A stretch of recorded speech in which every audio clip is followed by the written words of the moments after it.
So we on, we good? Hello, good morning. How's everyone? Good, yeah, woo, I like a woo.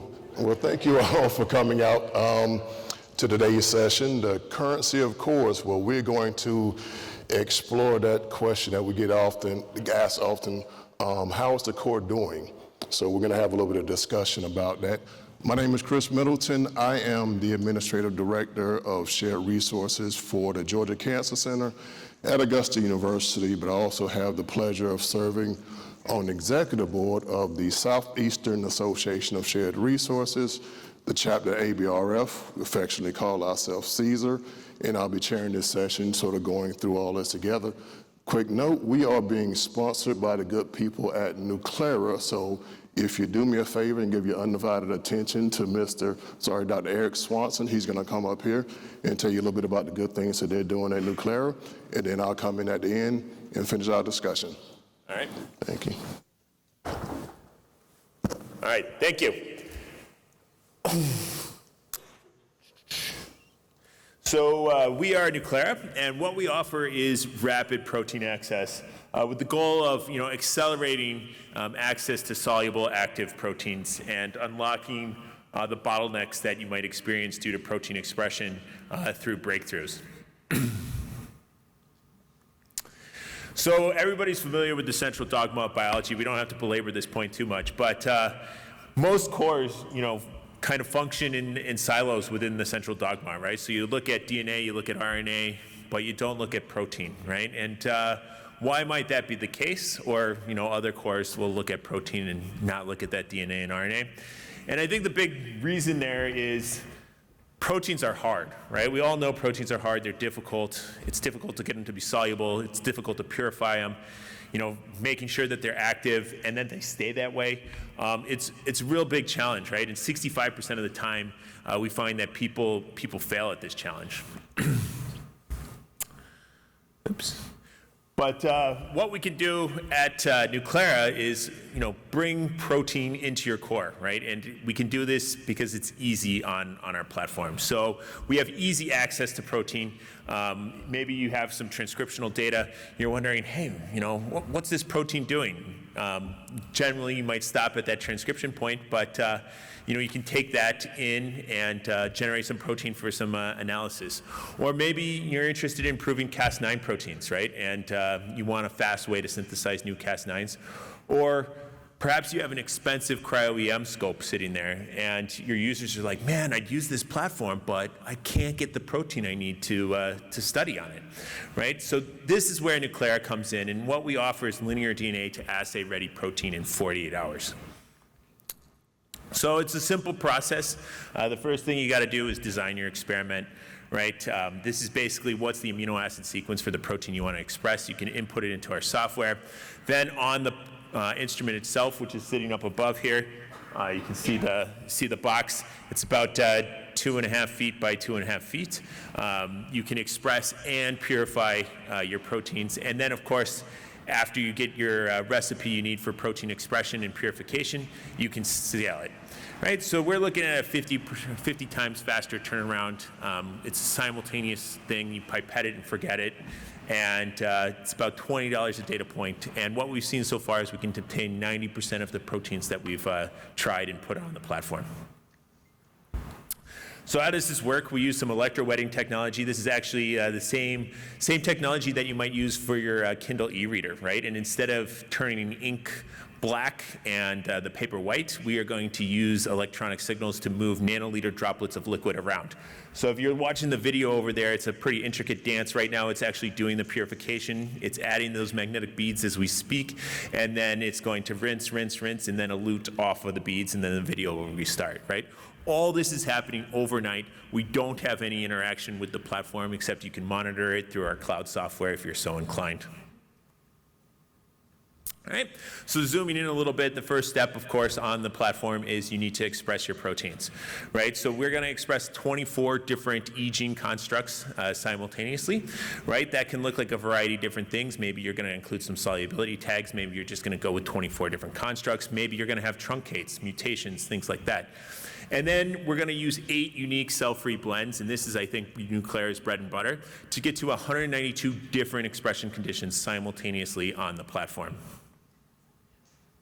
After we do that expression, of course, it's time for purification, right? Because you can't just express protein, you need it to be pure, you need to use it downstream. So we purify 30 different proteins at the same time. So we take the top expressors based on the initial expression period, and then we're going to purify those on the cartridge. And then we can calculate the yield and the percent efficiency that you get for each one of those different conditions. Once you get that ideal recipe, it's time to do the scale-up, right? So scale-up's an incredibly simple process. It's basically doing the same thing that we're doing on the cartridge, but remember, on the cartridge, those are nanoliter-sized droplets of liquid moving around, right? So you need a bigger volume because there's never going to be a lot of protein in a nanoliter or 200 nanoliters, right? So we scale up on the bench, and what's really cool is it's a very linear relationship between what we're seeing on the platform and what's happening in the scale-up kits, right? So basically, you pipette your cell-free protein, you pipette in your additives, and then you add your DNA. You wait overnight, you come back, you do your magnetic bead purification, and you end up with microgram to milligram scales amounts of protein, right? Remember too, this happened in 48 hours. So you went from your DNA to your protein that you can now use for your downstream assays. So what does this look like? Here, we're gonna focus in on GATA1 on the time I have remaining. And of course, we all know GATA1 is a transcription factor. It's incredibly disorganized, right? You can look at it over here, you can see all that disorganization, it's highly disordered. So it's really hard for people to actually produce this protein, study this protein, and get it, in a soluble, active manner. So what we did is we took the full-length protein, we put it on our platform, and we went through that expression screen as we just described. One of the things we know about this protein is it includes zinc finger domains, so we're going to include zinc as one of those 2 key additives that I mentioned earlier. And you can see that the best expression conditions not only included a solubility tag, right? So this is our no solubility tag control down here. We can almost double expression if we add a solubility tag. But the best expression conditions also included zinc, right? So now we have a solubility tag. We know that we need zinc. Then we can move into the purification phase. And once again, you can see that the top 30 expressors, 10 out of the 15 of them included zinc, right? So we know that zinc is going to be key for this protein. It makes a lot of sense because it is that zinc finger nuclease. And also having that solubility tag, in this case FH8, yielded the best yield and purification. So then the question is my protein active? Is it working? Is it doing what it should? And what was really cool is the next day, what we did is we not only ran that STS page gel to show that the protein's really clean. You can see here is GATA1, very clean bands within that gel. But we also took DNA that GATA1 is designed to bind, right? And when you have that proper DNA binding sequence that GATA1 recognizes and binds to, we can see that we have DNA binding occurring with this protein, indicating that it's active. Whereas the wrong sequence, we aren't going to get any binding at all. So really cool results, really cool data. This is just one of the many examples that we have. And with that, I'm going to wrap up here because I don't want to take any more of your time. And if you're interested in learning more, please come by. We have our booth at booth 222, and we'd love to discuss and talk more about our technology with you. Got it. Thank you, Eric. Thank you all for giving your undivided attention to Eric.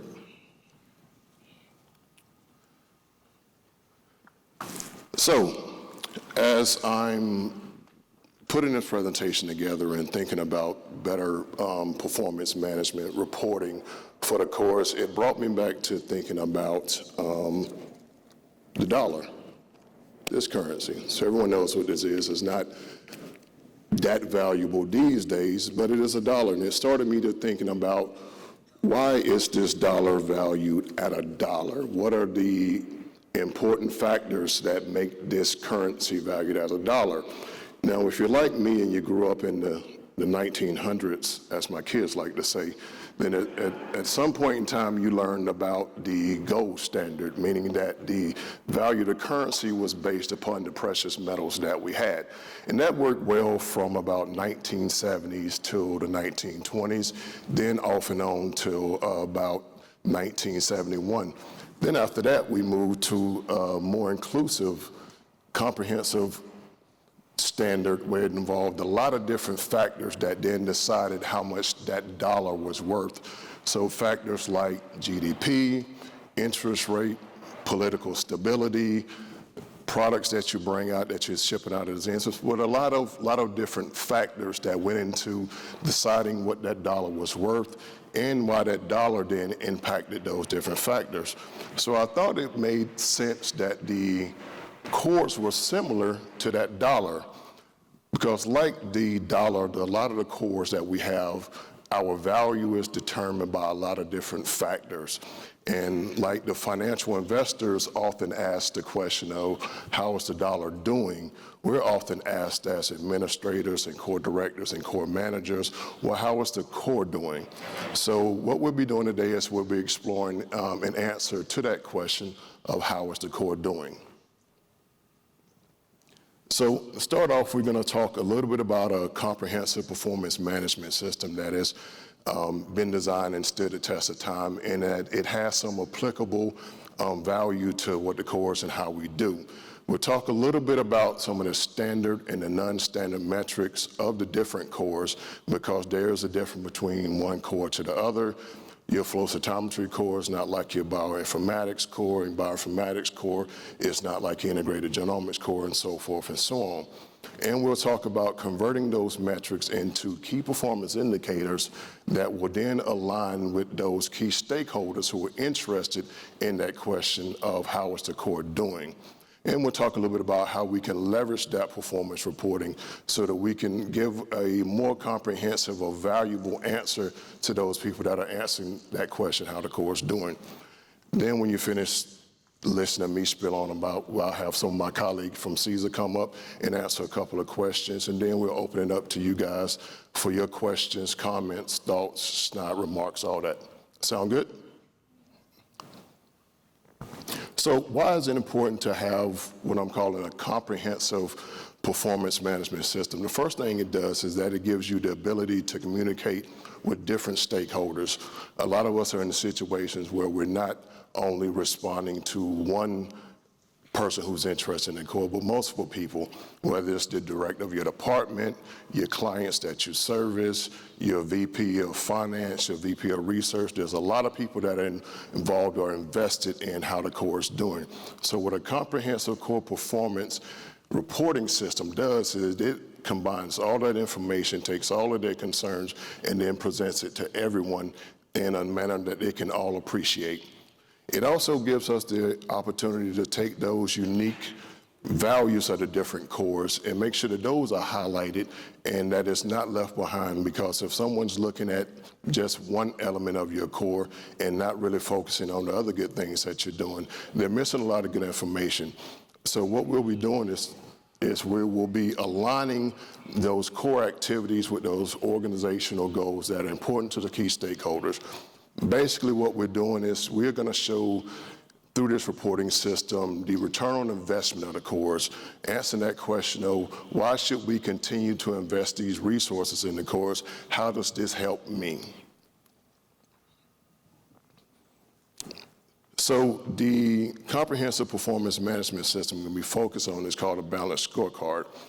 And it came from business. So if I start talking in business jargon about leveraging core competencies and make sure that they're synergetic to the strengths and weaknesses so that we can then leverage them further so we can meet the EVA of the quarter, just look at me like I'm crazy and I'll stop doing that. Those are a lot of buzzwords and I don't want to confuse you. But there are some good points with the balanced scorecard approach. So it was created by a couple of Harvard business guys, Kaplan and Norton, in the early 1990s. And it came about because they realized that you shouldn't base an organization's performance just on the financial activity.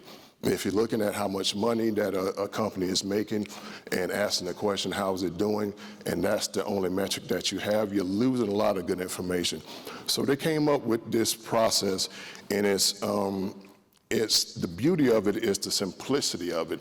Essentially what they said is, let's get the things that are important to the core stakeholder, to the key stakeholders, and tell them how the things that we're doing line up and support those key objectives. Very simple. It's simplistic in its explanation, but it's kind of difficult or involved in its implementation.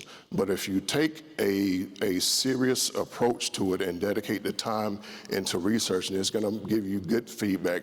And it's had wonderful results since its implementation in the 1990s.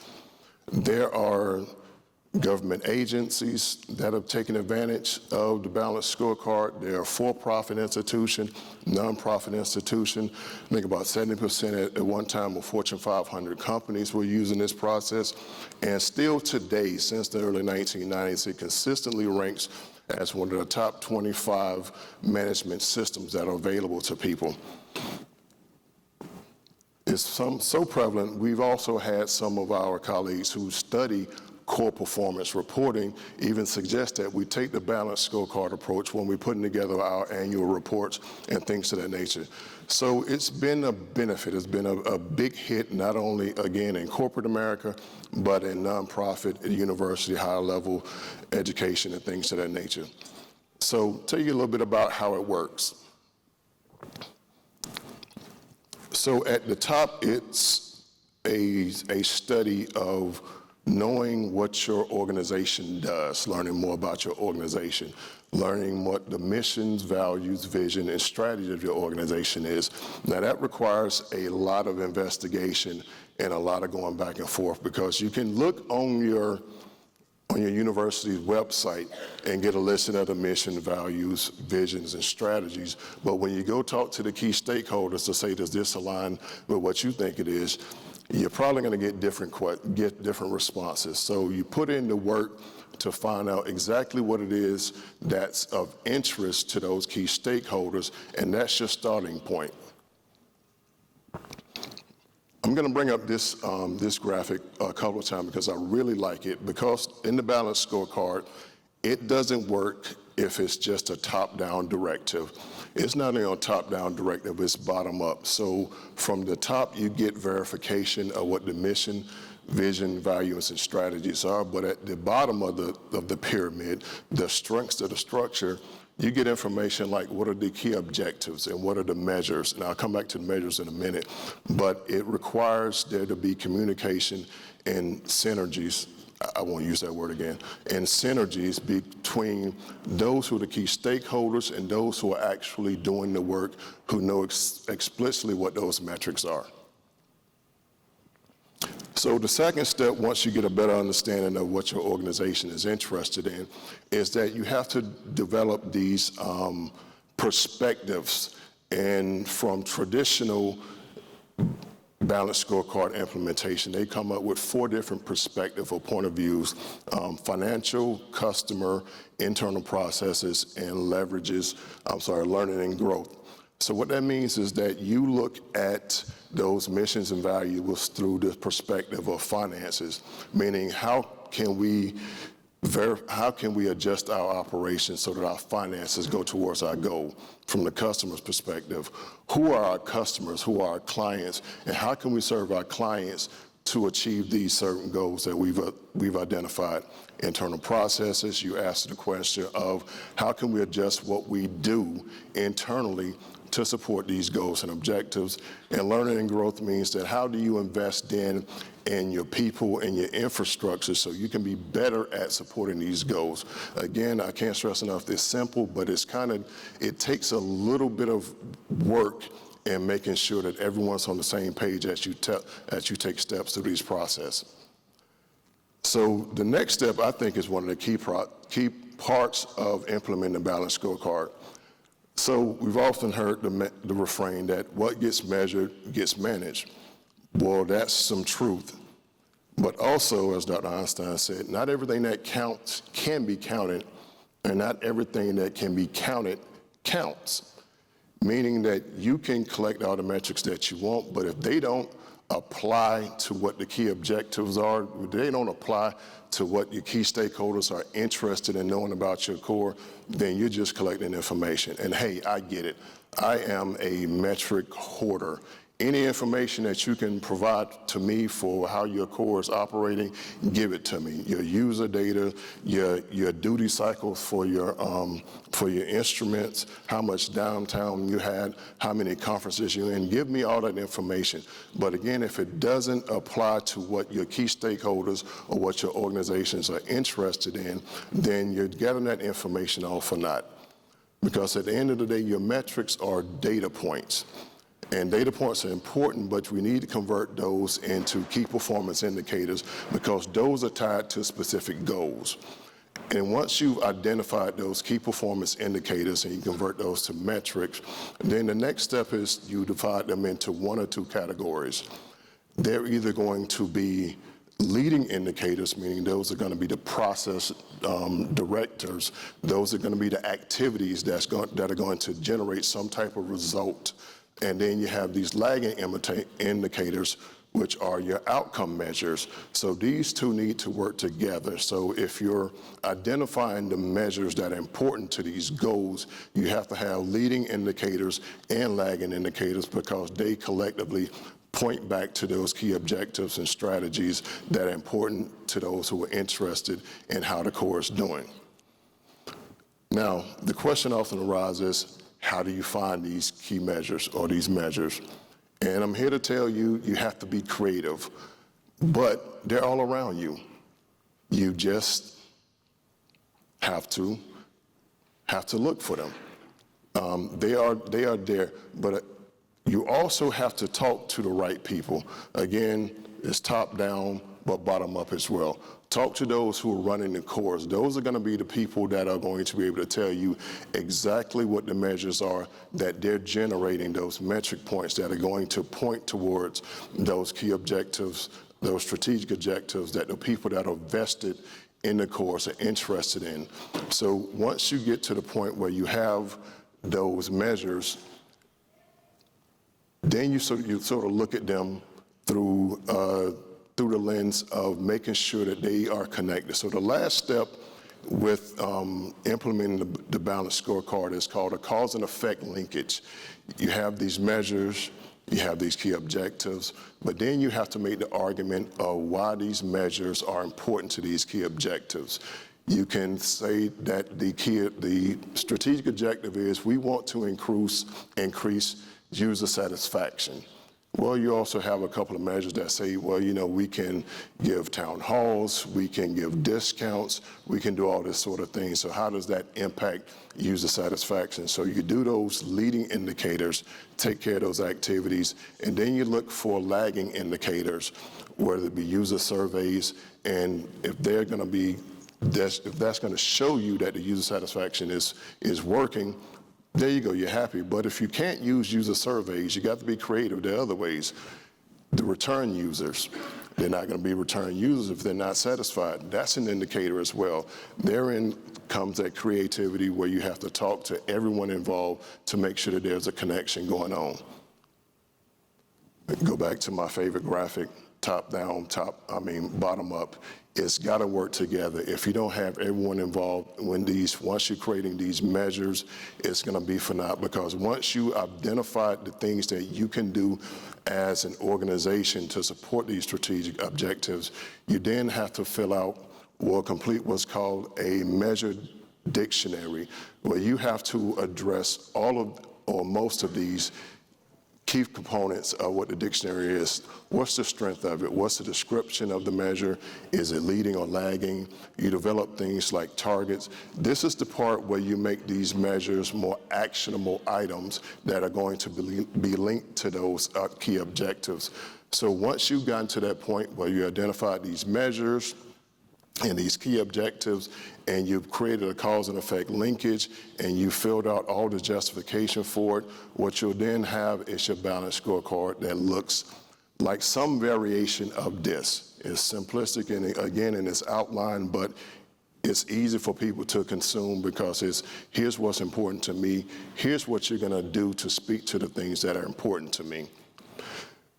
So how does that apply to the cores? As I mentioned, the balanced scorecard was initially designed for for-profit organizations, but you can readjust things, particularly the perspectives, so that they benefit your organization, your core.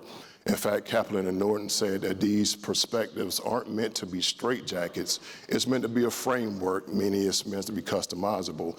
If the financial aspect of it isn't at the top, the most important thing, move it around.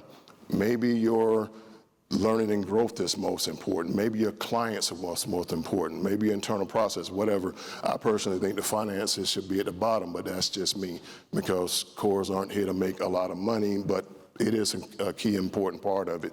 So reorganize these perspectives in terms of what's important to your organization, and then adjust your measures accordingly.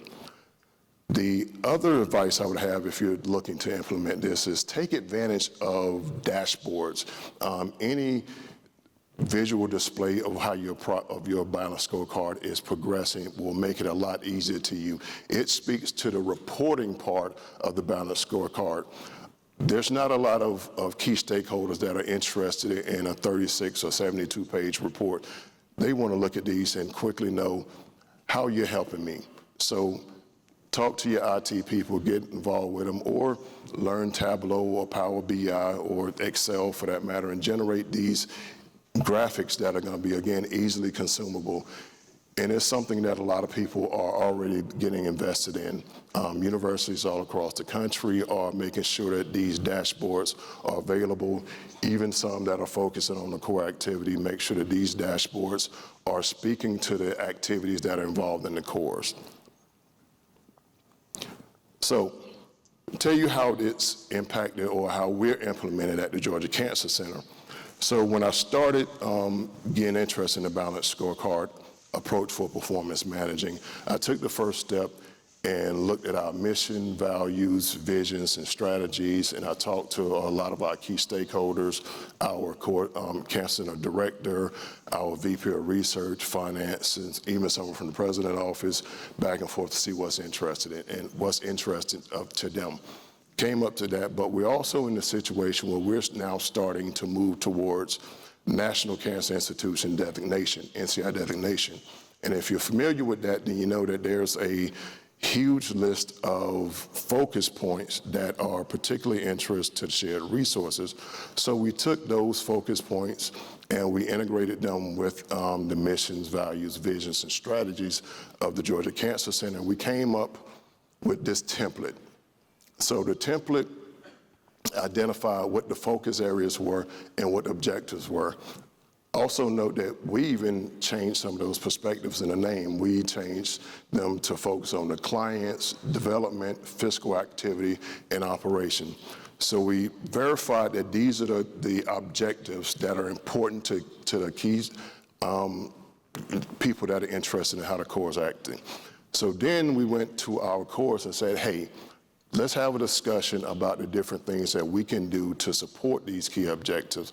Let's talk about the measures. Let's talk about the initiatives.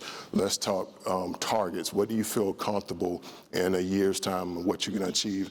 We even talked about what we start calling tape measures. What are going to be the tools that we're going to use to report these measures and our achievements together on? So we went to the cores and we allowed them a chance to talk about their uniqueness. So this is how our core can contribute to this, and this is how our core, we're not really comfortable contributing this, but we need to make sure that those people who are actually doing the work feel involved as contributors to these key objectives. So we went to our flow core and said, hey, talk to me, tell me about what we can do, and we filled out the information, and they were comfortable with it, and the key stakeholders were comfortable with it as well. Then we did the same thing for our integrated genomics core. And then we went to our biorepository core as well.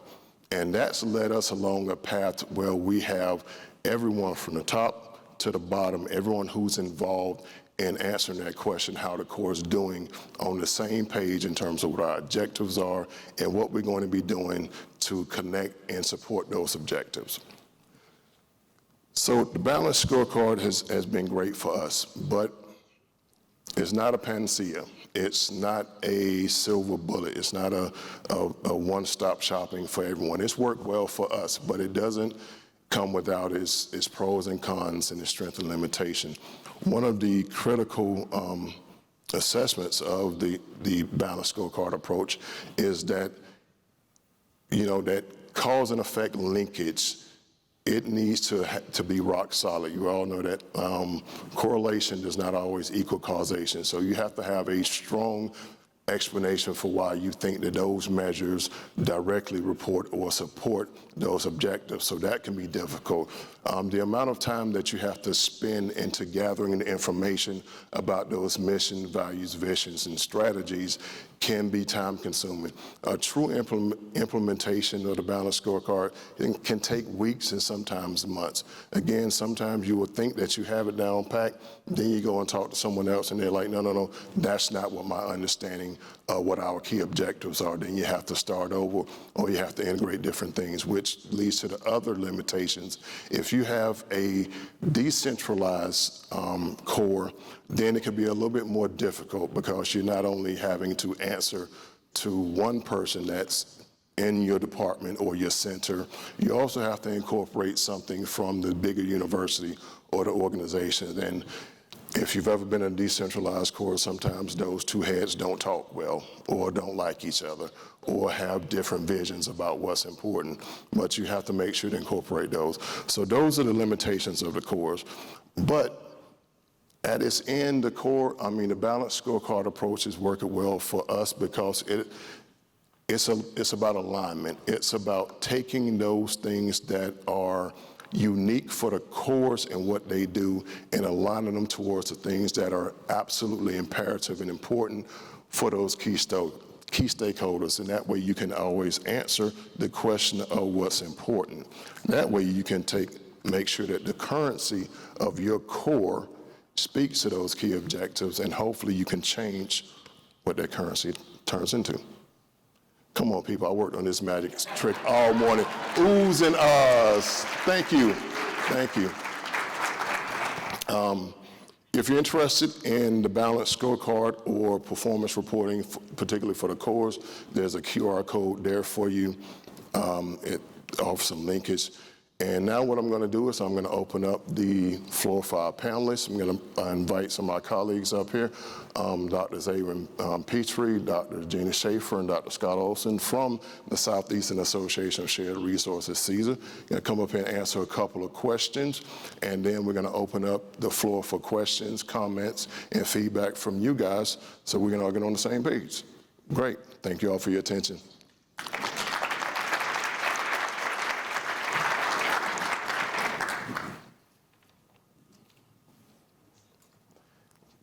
Thank you all. So start off with the first questions, and you guys jump in as you best see fit. So share with us how it is that you in your particular course or your organizations, how you go about collecting your metrics and your key performance indicators for those who have vested interests, who want to know how's the core doing. Hi, everyone. I'm Jenny Schafer from Vanderbilt University. I'm Managing Director of the Cell Imaging Shared Resource, so all things light and electron microscopy. And in tying it back to the talk we heard before about centralization, and I think that leads into this, I'll just say that we're a mixed bag, departmental, institution, school. So I have a lot of different ways that I either collect my own metrics or they're given to me for different reports. We use iLab for all of our scheduling. It does a great job for reporting, so I do that pretty often. My core is tied to several different P30 centers, so some of those they provide me the metrics, some of those I'm pulling the metrics. Just for fun, I like to do, monthly year-over-year comparisons to see how we're doing, mostly for usage or for revenue. And we have nice little graphs that really line up year-over-year. So I know that March is always high. I know that August is always high, and that gives me a quick touch point for how we're doing. I like to do fun things too. Like at the end of the year, I like to do a Spotify Wrapped for our core and say how many hours we had and how many users we had and who were our top 3 users and what were our top 3 microscopes. This is a different one that'll maybe point to our second question, but we've started keeping our own database of publications. I know this is an annual topic. How do we get people to acknowledge our cores, and how do we track that? And I don't know that anyone has a solution to that yet. So we've started we do our own PubMed searches on a weekly basis, and then our school sends out, highlights throughout the week. So we've just started keeping our own database of what scope they used and what grants they acknowledged, so that I can pull those for annual reports as well. All right, I'm Scott Olsen. I manage a genome sequencing facility at St. Jude. We're very much a production core. We take RNA, DNA, or prepared libraries and deliver FASTQ files. So we're a little bit more siloed than some of the other institutions in our genomics group. Where I harvest data from, we have an in-house sample ordering and billing utility, and I can get a lot of information about that, who's ordering what. I do pull metrics directly off the sequencer runs to figure out how many reads they're doing and quality scores and things like that. Our departmental financials are all handled in Workday, and we can see dashboards and up-to-date reports about our spending and that sort of thing. Our administration sends out an annual survey to core facility users, so they handle that centrally and report the data back to us.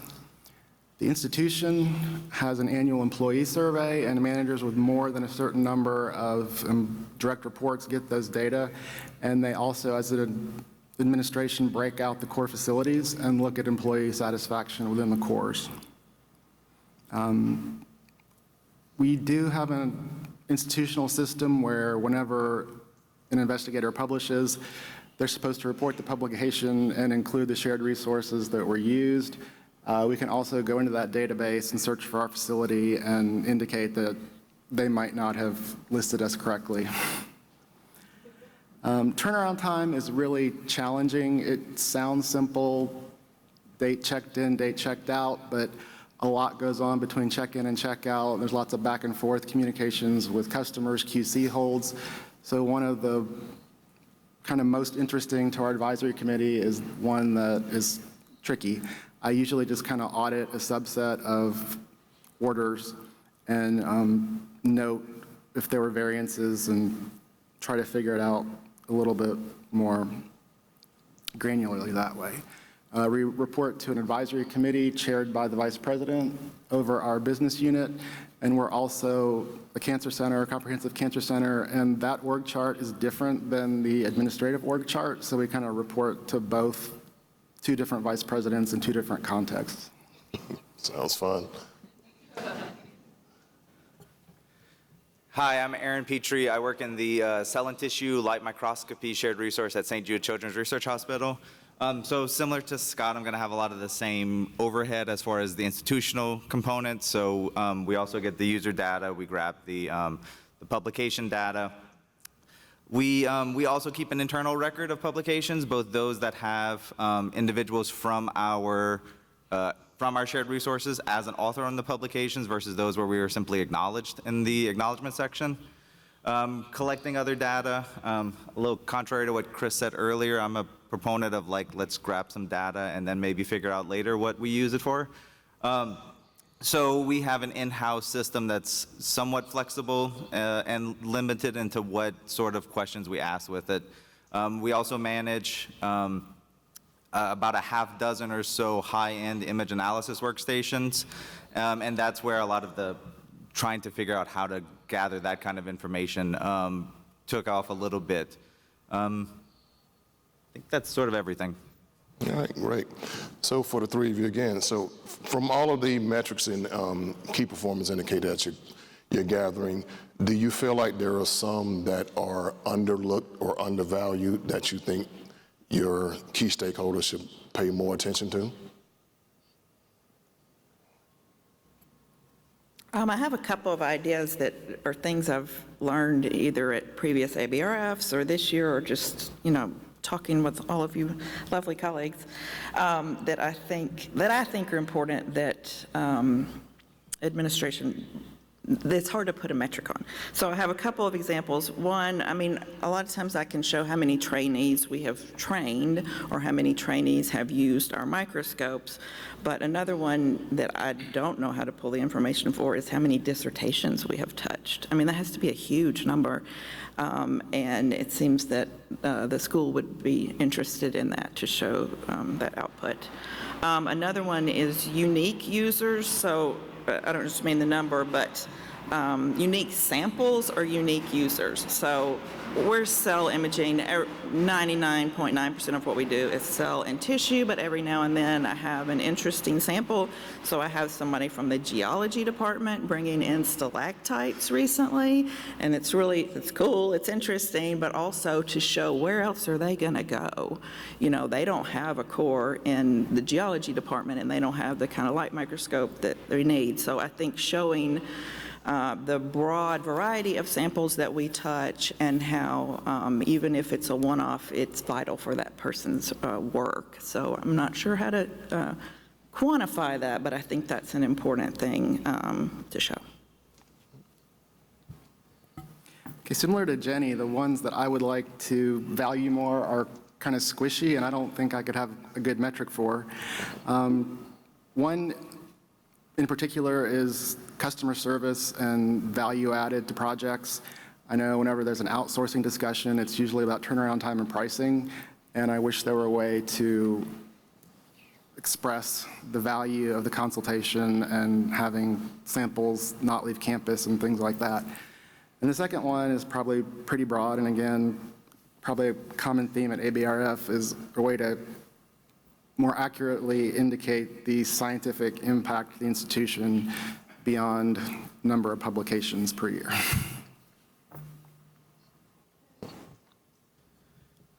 So, so one of the big ones I've been trying to work out is inter-shared resource collaborations. So basically, in the past year or two, we've worked more closely with our vet path histology core, doing more fluorescent slide scanning, proteomics, cytogenetics, those sort of things, and just trying to figure out like where and how easily we can track where those samples come from. So currently we're a training service, so we'll train and then it's user-led, and just how accurate can we keep that data to know where projects originate and make their way through. Great. So what I'm hearing from the panelists, and correct me wrong, that there are all these metrics of initiatives that maybe aren't the focus, but I think those are particularly those are leading indicators that can then be tied back to those key objectives that are important to those key stakeholders. You know, how many trainees, how many dissertations that you have, how many conferences that you attend, you know, how many cross sort of projects you have with different cores. You can tie those back to something else that may be of importance. It's just really important that you have that cause and effect linkage that will then speak to those, again, who are interested in how the core is doing, so you can show that all the value of what the core is doing is important and it's impacting those key objectives. All right, I'm going to open up the floor for anyone else. Come on up.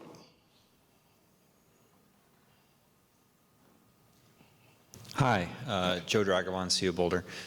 So Aaron, to your thing, one of the things that has worked really well at our institution is tracking the budget numbers we invoice against in other cores those are being used in order to connect basically the usage across campus, and where this really benefits us is a large core like mine. It's sort of easy. Everyone comes to us. It's light microscopy.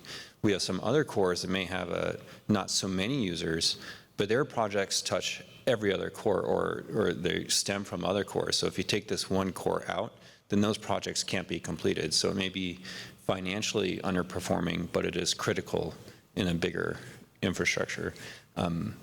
It misses the true story as to where the sample is going, but at least for the research project, it's tied together.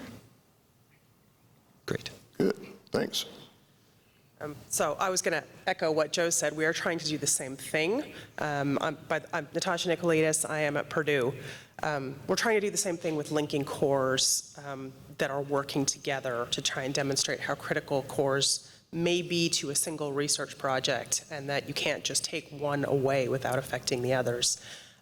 But to the other comment about dissertations touched, this is something that I think has been of interest to a lot of people, and I just wanted to share our experience. Purdue has an institutional office of data analytics, and I recently reached out to them with a list of students who use the core facilities, and they sent me back graduation dates and degrees for every single one of those students. I haven't done anything with that data yet, but I now have it. So just going to throw that out there. If any of your universities have that kind of thing, that might be a place to start. Outstanding, thank you. Hey, I got Joe Rusnak, Duke University. I got a two-parter for you. I saw on that scorecard, it looked like those were preset answers for the drop-downs as you bounce through the different cores. If so, like what went into the thought process of setting those predefined drop-downs? And then my second part is, like, now that you've got that scorecard, say for example one of those said more conferences, what are y'all doing about it? Like, do you have a budget now to send to people to more conferences, or like how are you taking that data and applying it back out into the community? Well, to your first question, the presets were actually filled in by different conversations with the cores. So a lot of the cores have some common themes. A lot of them have advisory boards. A lot of them have conferences that they attend and things of that nature. So we use those common sort of initiatives to fill in a lot of information, but you'll also see that some of them don't. Our biorepository core doesn't have a QC approach, so that's not in there. It didn't apply to them. We took those that are common and sort of put it in there and allowed them to fill it in. It just made it easier for the other cores instead of having to think about what can I do. You know, no sense in reinventing the wheel. So if it's there and it applies to their core, then use it as a common tool. If it's not, then we'll come up with something else that applies to that particular core. Now, to your second part about how things change, again, it's a framework. The objectives change, the goals change, and you can change that accordingly. It's not always going to be the same strategy, it's not always going to be the same focus, but you can make the changes easily and then go back again to the cores to get those different measures so that they can make sure that they're supporting those different objectives. So make it as malleable as you need to be, but there is always room for change. Yeah, appreciate it. All right, thanks. I'm sorry, in the back. Hey, Kara Clissold from UNC Chapel Hill. I also just wanted to touch on dissertation and theses. So we found it, if you start using Google Scholar, pretty much every website that indices those that all universities use around the world come up in search results. And so even for cores that might do work for people at other institutions, we've been able to capture dissertations that came out of that if they acknowledged the core or the core director in some way. And that's sort of the value add there is the students are often incredibly grateful for the core directors, and they express that in like the acknowledgements page. And so even just sort of those snippets of, I could not have done this without this core director here to help me, are things that we can sort of then kind of pull and use as quotes sort of in communicating that value of the core. And so searching PubMed doesn't pull it up, but Google Scholar does. Yeah, good. Thank you. Get the young lady in the back, then we'll come to you, sir. Yes, ma'am. Hi, Davina Becker, Whitehead Institute, Cambridge. My question is around the implementation of the scorecard. How do we think about setting those metrics and goals? Are they aspirational, like we would love to get to that point? Or is it very rooted in reality?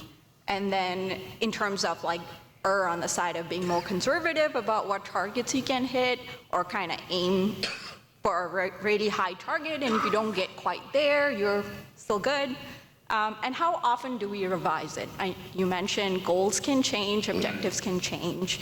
You want to allow enough time to kind of try to get towards the goal, but at what stage do you go, time to rethink or reevaluate? Or do you just say every 6 months we will rethink and reevaluate? Good question. That's where the dashboards come in, to your latter question. When do you know it's time to change those objectives? If you have either regular reporting or those dashboards that you update on, however you frequently need to update those dashboards, when those key stakeholders come to you and say, this isn't important anymore, that's when you change.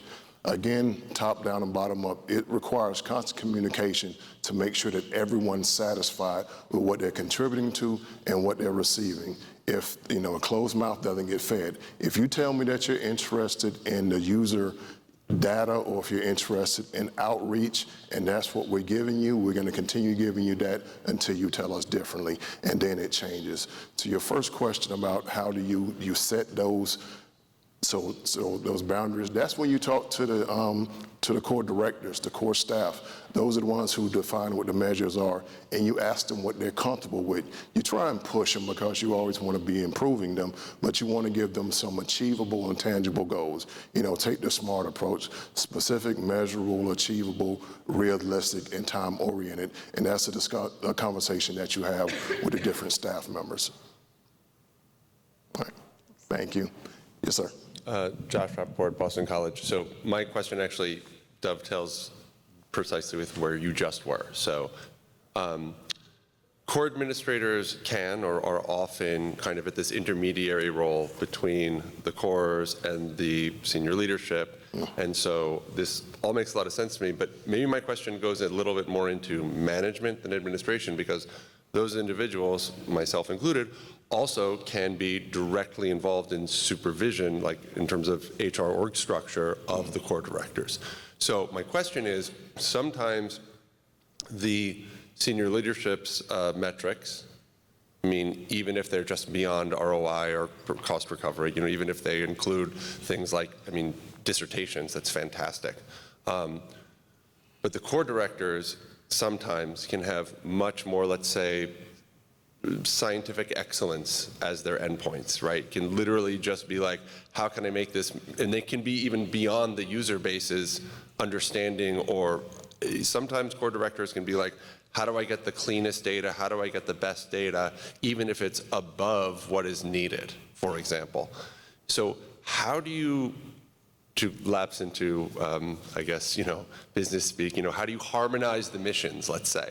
How do you encourage your core directors to get with the program a little bit and not be seen as being this sort of like bean counter, person? You do that a couple of things. Again, hark back to top down and bottom up. One can't be more important than the other. The key stakeholders, those who are interested in how the core is performing, they can tell you all day long about what's important, but it's important also for those team members to feel like what they're bringing to the table is contributing to that. So let them decide, let them define what it is that they're going to bring to it. Once you get people at that level invested in it, then they feel like they're a part of it. I'm not just, doing this, spinning my wheels because it's important to you. Here are the activities that I'm doing, the metrics that I'm generating that I think are important, and let's talk about how we link it to those different objectives. So it's a conversation that you have to have. Sometimes that's an intermediary. Sometimes you bring all parties into the same room and say, hey, here's what we can do.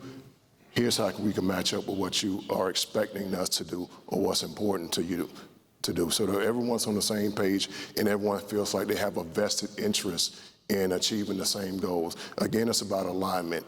Bring those people together, synergize or whatever it is, but just have them on the same page. That helps a lot. And make sure that those people who are providing those measures are involved and they feel like they're a part of it. And let those people at the top, the key stakeholders, know that they are appreciated, that their actions are appreciated. Okay, can I just follow up real quick? Because so I've been a PI, I've been a core director, and now I'm a full-time admin. And sometimes it seems like very challenging, let's say, to do that, because I know core directors who say, I got into this because I love science, and because I want to help people do excellent science, not because I want to do all this other stuff. And my problem, being a people pleaser, is that, I'm like, okay, well then let me be like the, co-director of your core, and I'll do all that stuff you don't want to do. So, No, that will spread yourself too thin real quickly, my really? friend. Have you talked to Empower my people. wife? Empower other people to be a part of it. You gather a coalition of people that are going towards the same goal, and you'll be surprised at how well they can work together. Thank you. Thank you. Yes, ma'am. Hi, Sarah Schlachter, Children's Mercy Research Institute in Kansas City. I'm wondering what you all do in terms of describing space and space allocation and usage and how you keep on top of it.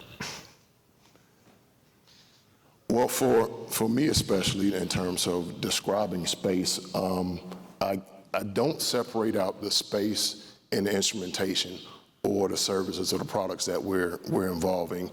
Our small animal imaging core, for example, takes up an enormous amount of space, but that activity points towards a different product than the flow cytometry core, who takes up a small amount of space, but they are producing a lot more revenue, papers, projects than the other core.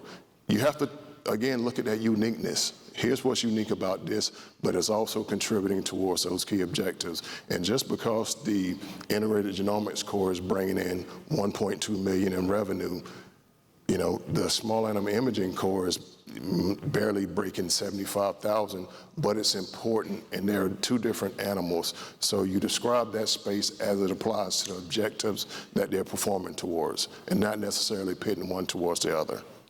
Thanks. Yes, ma'am. Yes, sir. I'm sorry, did you guys have a feedback on that one, space? All right. Thank you. So two things. One thing, and then I'll get to my question. Where I'm starting to get into now is not necessarily the value of the core, but the efficiency of the core and the cost avoidance for the university by having that core. And as we're approaching periods where some cores may be closed temporarily or for a while, I'm now starting to calculate, well, how much will it cost to restart it? Like, if service contract expires, what will the new service contract be like? In trying to demonstrate it's more efficient to keep it open than it would be to shut it down, save money short term, spend a lot more money long term. So I'm trying to work on that. And if anyone already has that and wants to tell me how to do it, I'd love that. The other side of efficiency as well is, like, if you take a majorly used instrument, and since I'm also microscopy, like a laser scanning confocal with 80 people from 35, 40 different labs, if you start saying, well, in order to satisfy that, you'd have to buy 10 more confocals. Here's how much more money the university would have to spend. Here's how many more hands that are coming to you being like, I can't pay for my service contract because I didn't plan for that. So please help me, right? So I try to avoid that. My question for the panel, we heard about metrics that you felt were hard to get, but would tell a cool story or have some value, but it's hard. It's the dollar value is hard. What metrics do you think are just overrated, but people want to hear? Interesting. All of them would be the answer. It's the cost, you never get around that being important, but I think there's value added. That's what I was trying to point out. And again, to the outsourcing question, it always comes down to money. And I think that we have had people take these, companies that got a new sequencer and it's heavily discounted, and the data hasn't been the same quality. And they haven't gotten their samples back, the leftover at the end. So I hate to say it, but the money and the precious samples and quality can't be recovered for any amount of money. I don't want to say that publications are overrated, but sometimes that feels like the only thing people want to know. And there's a couple of points there. Impact factor, right? They only want to see the ones in the highest cancer journals. But also, I think it's important, core to core and technology to technology, whether or not, to know if it is common in your technology field for your core staff to be on the paper or not. And specifically, and this is just my example, but we have light and electron microscopy. The EM folks are almost always on the papers, and the light microscopy folks are pretty much never on the papers. And I think that's just the way it is, and that's a different conversation about how to push that, but just for anyone asking for those metrics to understand what is normal in that field. Great, thank you. And I would say every activity has value that can almost get tied back to the dollars. It's just a matter of how you consider those dollars. Publications can get tied back to the dollars. The quality of service can get tied back to the dollars because the quality of service speaks to the different projects, then speaks to the happiness of the researcher, then speaks to the researcher coming back, then speaks to the researchers getting grants because they have this resource here. It's just a matter of linking that cause and effect there so that those who are interested in just the dollars can see how all of those metrics contribute. But, I'm sorry, Can I just add one more real quick that I just thought of as a metric that I could easily pull out, and that's the number of letters of support that I write? Does anybody use that as a metric? Is it well received? Yeah, okay. Hi. Jason Chen, Scripps Research. I want to get back to something Jenny said about the unique samples, right? I mean, I think metrics, dashboards, reports naturally capture really well kind of the main 80% of your business, your big users, your frequent users, but often the Corps' biggest value relative to the spend is for the very small users for the reasons Jenny already talked about. Have any of you thought about ways to highlight that? And not just to your boss, but I mean, I'm the boss of the Corps directors, but then on to administration. That actually is a good point. And you know what? That requires a little bit of thought. My suggestion, what actually I'm going to do is take that back to our leadership and talk about how that's important. And then talk to our Corps to ask them how much of an impact that is to their operation and whether or not they're capturing that data, and then see if we can link those up to those key objectives. I mean, we just have to be creative too, but that's a good point.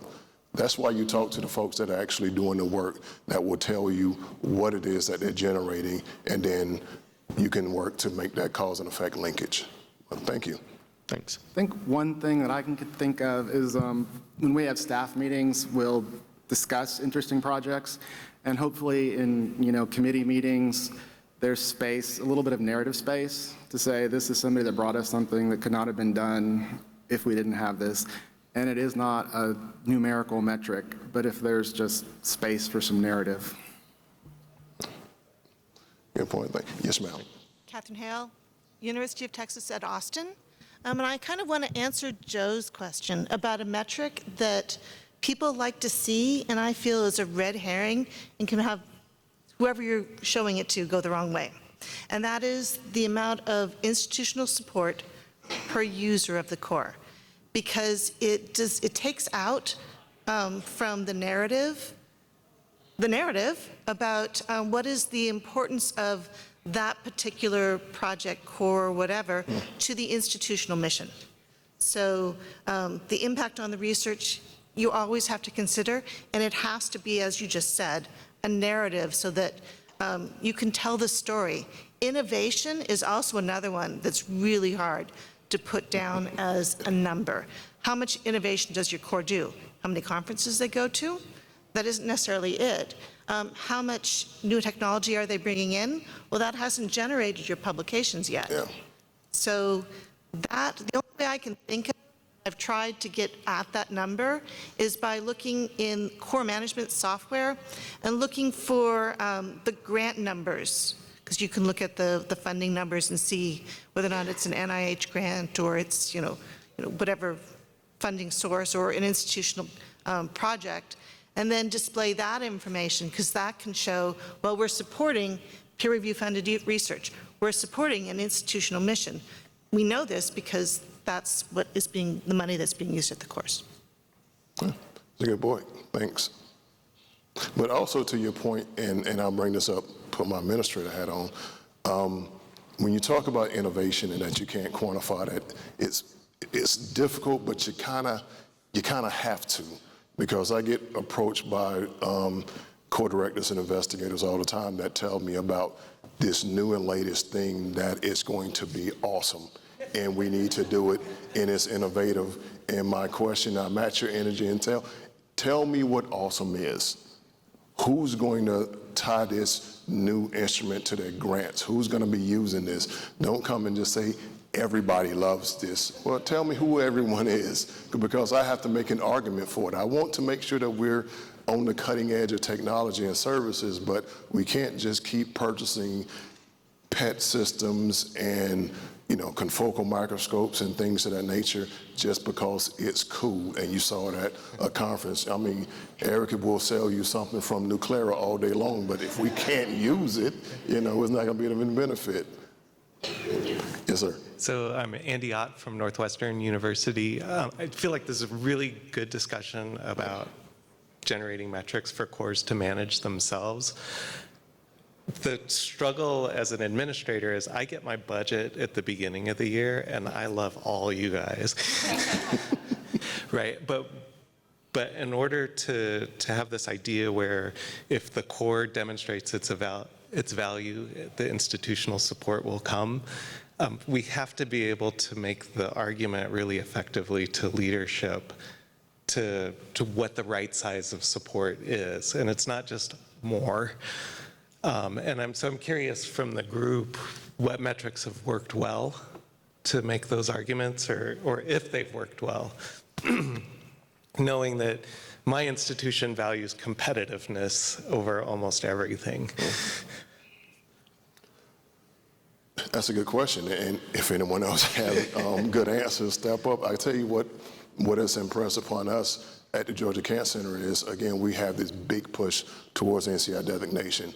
And those listing by NCI in terms of what's important, that is the law nowadays. So if you can speak to those factors that are important there, then they're going to do everything that they can to empower you to continue those measures that are going to speak to those things that are going to position us to be better once we apply for NCI designation. So again, talk to those people who are the key stakeholders who open the pocketbook and find out what's important to them, and then make sure that the narrative speaks to what's important to them.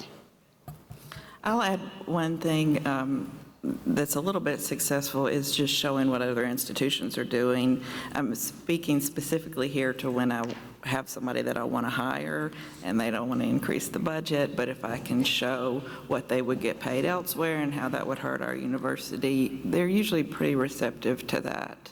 If I can show that role, needs to be filled based on the hours that we have, but also that I think they might get a better job, get a better salary somewhere else than, comparison to other universities.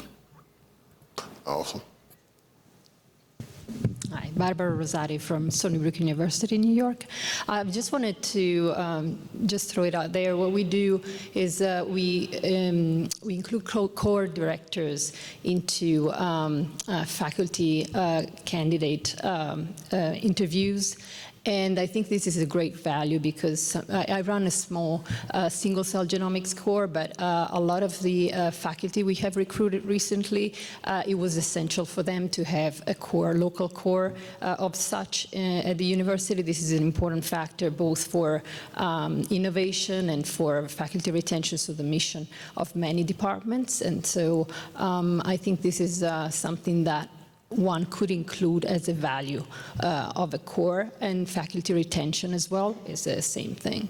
Good, thank you. I think that's very important, and we're on most faculty interview tours, and we kind of have the benefit of living in a place where it's hard to recruit people, so they use our cores as recruitment tools very actively. Yeah.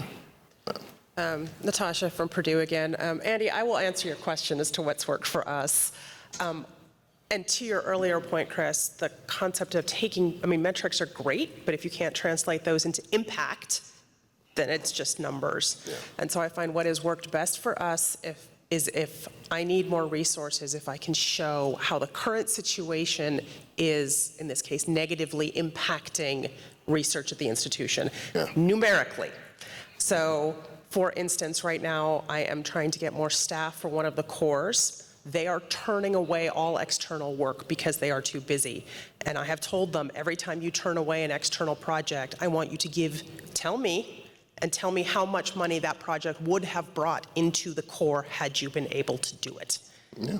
And that is what works for us. How much money is it going to bring in? How many publications, how many grants applications going to contribute to? Those numbers, again, not only speak to objectives, but, the antithesis of that show how we're not obtaining those objectives as well. So, yeah, great How point. many faculty are going to other universities because they can't get their work done here? And if I can show that numerically, I have often had great success in getting the resources I need, but I got to put numbers behind it. Great, thank you. That's fabulous. I want to say that's exactly how you write an S10 equipment grant, is show how your current NIH-funded researchers can't do what they need to do with what you have. And so it's the same thing, how your existing faculty can't do what they need to do.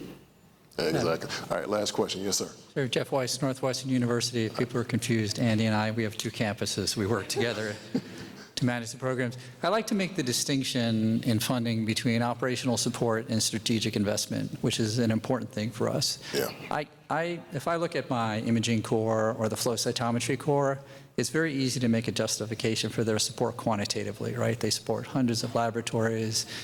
I can, easily see what grant portfolio they support, that sort of thing, right? That's easy. But it's an entirely different argument that we make, or that I make, when I'm looking for support for, say, a new core or a core where you're serving a small set of investigators, but it's an area that you want to get into. For example, we just bought another cryo-EM.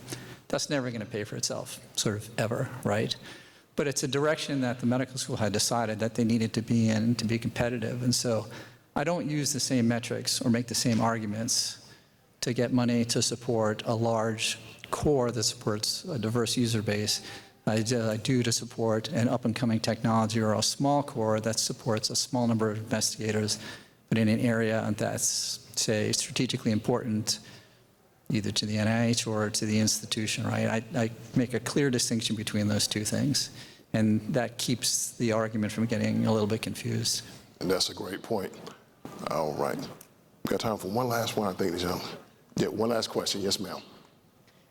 Hi, I'm Carrie from the University of Michigan, and I wanted to know if you've ever used your metrics, and if so, which ones, to help justify salary support for core scientists or directors. Yeah, I haven't. To Jenny's point, yeah, here's how many people we're supporting. If we don't have more funding to support this core, we're not going to have it there. So that, people are afraid of losing support, losing resources. So if you use that as leverage, then those numbers, that helps with your argument. Yeah. All right. I think that's it. Thank you all for your time. We appreciate it, panelists. We appreciate you guys jumping in. My contact information is there. Look me up. Thank you. I'm sorry. Inviting all women to stay and get your lunch outside. On Wednesday, we have a panel session inviting all women and men to attend. Thank you. Where did you get